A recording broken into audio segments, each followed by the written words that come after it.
Hello viewers, कैसे हैं आप लोग। आशा करता हूं कि आप लोग बढ़िया होंगे। हम आज बात करने वाले हैं 1 महीने का जो बीएड का इंटर्नशिप होता है फर्स्ट ईयर में, उसके बारे में आज मैं बात करने वाला हूं। आप लोगों को मैं यह जो ट्रेनिंग पीरियड में, जो इंटर्नशिप के पीरियड में जो भी एक्सपीरियंस हुआ है, बच्चों के बीच कैसा बर्ताव मेरा रहा, बच्चों को बर्ताव मेरे प्रति कैसा रहा, मेरे जो सहपाठी थे, जो कलीग थे, जो मेरे कॉलेज के द्वारा 15 लोगों को मेरे साथ इंटर्नशिप के लिए भेजा गया था, उनके साथ मेरा बर्ताव कैसा रहा, इन सभी बातों के बारे में आज मैं डिटेल से बात करना चाह रहा हूँ। बात है 2 मई की, जो कि मेरा फर्स्ट डेट था, इंटर्नशिप का फर्स्ट डेट मेरा था। हम और हमारे साथी इंटर्नशिप के लिए गए थे। यह इंटर्नशिप बहुत ही रोमांचक रहा। हाँ, भले ही इंटर्नशिप के फेयरवेल के बाद थोड़ा मेरा तबीयत लंबे समय तक ख़राब रहा, जैसा कि आपको प्रतीत हो ही रहा होगा चेहरे से कि मेरा जो इंटर्नशिप के बाद तबीयत था थोड़ा ख़राब था। और बिहार में गर्मियाँ इतना पड़ रही है, तो इससे भी आप अनुमान लगा सकते हैं कि कितना परेशानियाँ लोगों को झेलना पड़ रहा होगा गर्मी के कारण। तो वही मौसम चेंज के कारण बहुत सारे हालातों से गुजरने के बाद आज मुझे टाइम मिला और मैं उस इंटर्नशिप के बारे में बात करने वाला हूँ, जो हम और हमारे साथियों ने एक्सपीरियंस किया था इंटर्नशिप पूरे 1 महीने का। तो आप लोगों को भी जान के बहुत खुशी होगी कि हम लोगों ने बेहतर किया, और बेहतर क्या क्या किया, कैसे किया, उसी के बारे में आज बात मैं करने वाला हूँ। मैं मोहित कुमार, आप लोगों का साथी, आप लोगों का दोस्त। मैं एज ए टीचर फिजिक्स पढ़ाता हूँ, जो कि बीएड अभी कर ही रहा हूँ, फर्स्ट ईयर में हूँ। भविष्य में अगर मैं टीचर बना तो मैं एक फिजिक्स का टीचर बनूँगा और मैं एक बेहतर टीचर बनूँगा। इसका एक्सपीरियंस मुझे इस इंटर्नशिप के दरमियान हो गया। और हमारे जो कलीग थे, लगभग 15 लोग, जो कलीग में 15 लोग थे, वो लोग भी अपना एक्सपीरियंस अगर मेरे साथ साझा करते हैं तो बहुत ही बेहतरीन होगा। लेकिन अभी पॉसिबल नहीं है, क्योंकि उन लोगों ने भी बहुत ही बेहतर बच्चों के बीच में अपना एक्सपीरियंस साझा किया, बच्चों को पढ़ाया, बच्चों से अच्छे तरीके से बॉन्डिंग बनाया, जिससे बच्चों को पढ़ने में बहुत मज़ा आया। और मैं खुद बता रहा हूँ कि मुझे शुरू में लगा कि मैं बच्चों के साथ अच्छा से कोलिब्रेट नहीं कर पाऊँगा, बच्चों को समझाने में असमर्थ रह पाऊँगा, क्योंकि इससे पहले मुझे कोई क्लास में, कोई श्यामपट्ट में या कहीं पे ज़्यादा बच्चों के बीच में पढ़ाने का कोई एक्सपीरियंस नहीं था। हाँ, मैंने बच्चे को पढ़ाया है, मानता हूँ, लेकिन एक क्लासरूम में और श्यामपट्ट पे पढ़ाने में थोड़ा एक्सपीरियंस ज़्यादा चाहिए, और थोड़ा नर्वसनेस से बचना चाहिए। मैं बहुत ही नर्वस था उस समय। फर्स्ट डेट को नर्वस तो था मैं, लेकिन जब मैं क्लासरूम में पढ़ाने बच्चों को गया तो थोड़ा थोड़ा यह जो नर्वसनेस, डर था, वो कम होने लगा और मुझे पढ़ाने में थोड़ा थोड़ा इंटरेस्ट होने लगा। हाँ, इसलिए डर बढ़ रहा था कि मैंने कोई तैयारी करके वहाँ पे गया नहीं था। तो आप जानते होंगे कि किसी चीज़ के बारे में अगर आप तैयारी करके नहीं जाते हैं तो थोड़ा नर्वसनेस रहता है, डर बढ़ता है। क्या बच्चों को मैं समझा सकता हूँ, क्या बच्चों को पढ़ा सकता हूँ, क्या बच्चे हमसे रूबरू होंगे, तो क्या मुझे एज ए टीचर समझने की कोशिश करेंगे या नहीं। इन सभी बातों को मैं अपने मन में चला रहा था। लेकिन जब मैं क्लास में एंट्री मारा, सभी बच्चों ने अच्छे से स्वागत किया, अच्छे से समझने के प्रति वो अपना रुझान दिखाएं। मेरी उम्मीद से बढ़ के उन लोगों ने मेरा साथ दिया। भले ही मैंने फर्स्ट डेट को तैयारी करके नहीं गया, लेकिन जीवन में मैंने जो सीखा है, जो नॉलेज गेन किया, उसी आधार पर मैंने उन सबको समझाने की कोशिश की है। हाँ, यह बात अलग है, जब मैं क्लास ओवर करके आया तो एक सर ने मुझे यह कहा कि आप बच्चे को थोड़ा हाई लेवल पढ़ा रहे हैं, आप थोड़ा बच्चों को बच्चे की तरह जो बच्चे को मेन होता है बचपना, जो बचपन में सीखना चाहिए, वहाँ से स्टार्ट कीजिए, बेसिक से पढ़ाइए।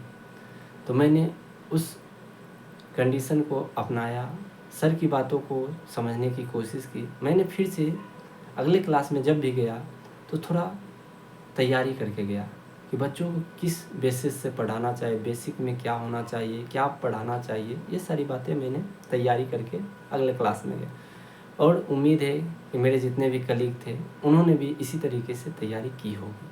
हाँ, उन्होंने भी अच्छी पढ़ाई मैंने देखा था, बहुत सारे सर और मैम को मैंने देखा था, वो बच्चे के बीच बहुत ही फेमस हो चुके थे। खासकर मोहन भाई की डिमांड बहुत ज़्यादा रहती थी पढ़ाने में, और धीरे धीरे करके सारे सर की डिमांड सारे क्लास में रहने लगी। क्योंकि जब आप अच्छी तरीके से पढ़ाओगे बच्चों को तो बच्चों को भी यह जागरूकता होने लगती है कि जो भी आए वह अच्छे से पढ़ाएं, और ख़ासकर जिस सब्जेक्ट में आपको सबसे ज़्यादा मज़ा आएगा, आप चाहिएगा वही सर हमें ज़्यादा से ज़्यादा पढ़ाएं। इसी तरह मैं आगे बढ़ता हूँ और कुछ एक्सपीरियंस साझा करता हूँ।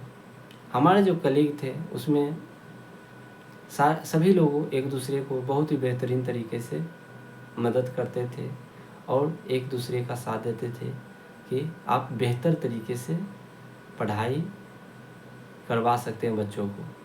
अगर एक दूसरे का साथ हम लोग नहीं देते तो हो सकता था कि यह जो 1 महीने का ट्रेनिंग पीरियड था जिसे हम इंटर्नशिप कह रहे हैं, वह सही तरीके से चल नहीं पाता। क्योंकि माना जाता है कि आप के बीच में अगर सही बॉन्डिंग नहीं रहेगा तो आपके बीच में कोई भी काम सही से नहीं हो सकता। तो इसी से आगे बढ़ते हुए अब मैं बात करना चाहता हूँ आगे क्या हुआ। धीरे धीरे मैंने देखा, जिस भी क्लास में मैंने क्लासेज ली, मैंने देखा कि बच्चे अब इंटरेस्ट लेने लगे थे पढ़ाई में। धीरे धीरे ऐसे ही करते करते पढ़ाते हुए, बच्चों को समझाते हुए, बच्चों से बात करते हुए, बच्चों के बीच अच्छी बातें, कुछ जीवन से जुड़ी बातें मैंने की। उन्हें क्या बनना है, भविष्य में क्या करना, उन्हें समझाया क्या करना चाहिए, कैसे पढ़ाई करना चाहिए, ये सारी बातें उनसे बात करते करते उनसे एक बॉन्डिंग बन गया, बहुत अच्छा बॉन्डिंग। जब फेयरवेल का डेट आया तो सारे सर मैडम से भी अच्छी बॉन्डिंग बन चुकी थी, सारे हमारे कलीग की, खासकर हम जो लड़के थे उनकी बॉन्डिंग अच्छे बन गई थी। हाँ, मैं ये नहीं कहूँगा कि लड़कियों की बॉन्डिंग ख़राब थी टीचर से, उनकी भी बॉन्डिंग बहुत अच्छी थी। लेकिन क्या होता है कि बॉन्डिंग ज़रूरी नहीं है कि दिखाने से ही पता लगे कि किनका बॉन्डिंग किससे अच्छा है, ख़राब है। सभी लोगों का बॉन्डिंग एक दूसरे से बहुत ही अच्छा था, सर से हो या कलीग का हो। कलीग का भी एक दूसरे से बॉन्डिंग बहुत ही अच्छा था। अब फेयरवेल की बातें आती है। फेयरवेल हुआ 31 मई को। हाँ, मानते हैं कि उस दिन के बाद फिर स्कूल में गर्मी की छुट्टी हो गई, लेकिन हमें उस दिन सभी स्टूडेंट को, खासकर जो इंटर्नशिप में गए थे, उन सभी को बोलने का कुछ मौका नहीं दिया गया क्योंकि टाइम कम थी। सभी को अपना अपना काम ख़त्म करके घर जाना था। लेकिन हमारा फेयरवेल था, उस कारण से हमारा फेयरवेल था, इसलिए वो लोग थोड़े हमारे लिए टाइम निकाल के बैठे हुए थे। उस दिन पार्टी हुआ, फ़ोटो सेशन हुआ और हम लोगों ने सरप्राइज़ भी दिया। हम लोग जो जितने भी लोग थे उन सभी लोगों का एक फ़ोटो फ्रेम था, और ख़ासकर फेयरवेल में नियम था कि कुछ स्कूल को सरप्राइज़ गिफ्ट दिया जाता। तो हम लोगों ने बुद्ध भगवान का एक मूर्ति दिया, स्टेचू मूर्ति, और साथ ही हम लोगों ने एक, जितने भी कलीग हमारे पढ़ाने जाते थे उन लोगों का एक फ्रेम बना के फ़ोटो हम लोगों ने सरप्राइज़ के रूप में स्कूल को दिया। उस दिन पार्टी हुआ, केक कटा, नाश्ता हुआ, ठंडा चल रहा, जिससे कि क्या होता है कि मुझे थोड़ा ठंडे से एलर्जी है। लेकिन क्या कहते हैं, भावुकता में लोग बढ़ जाते हैं, वही हुआ मेरे साथ। भावुकता में मैं बह गया। मेरे कलीग सहपाठी ने मुझे ऑफ़र किया ठंडे को, मैंने पी लिया। उसके बाद मेरा तबीयत बहुत ही ख़राब, वर्स्ट कंडीशन होता नहीं, वो वैसा होने लगा। अभी तक आज लगभग 10 से 11 दिन हो चुका है, लेकिन तबीयत में थोड़ा बहुत सुधार हुआ है, लेकिन पूरी तरीके से मेरा तबीयत अभी तक ठीक नहीं हुआ है। मैं सोच रहा हूँ कि जल्द से जल्द मेरा तबीयत ठीक हो, क्योंकि इन दिनों कुछ एग्ज़ाम्स भी चल रहे हैं, उसकी भी प्रिपरेशन सही से हो पा रही नहीं है, जिससे पढ़ाई में दिक्कत हो रही है। तबीयत के कारण थोड़ा पढ़ाई में प्रॉब्लम हो रही है। और मेरी जो ट्रैवलर पार्टनर थी, उसका भी तबीयत कुछ दिनों तक ख़राब रहा। हाँ, मानता हूँ कि वो उनका तबीयत ठीक हो गया था, लेकिन मेरा तबीयत थोड़ा अभी तक डाउन ही चल रहा है।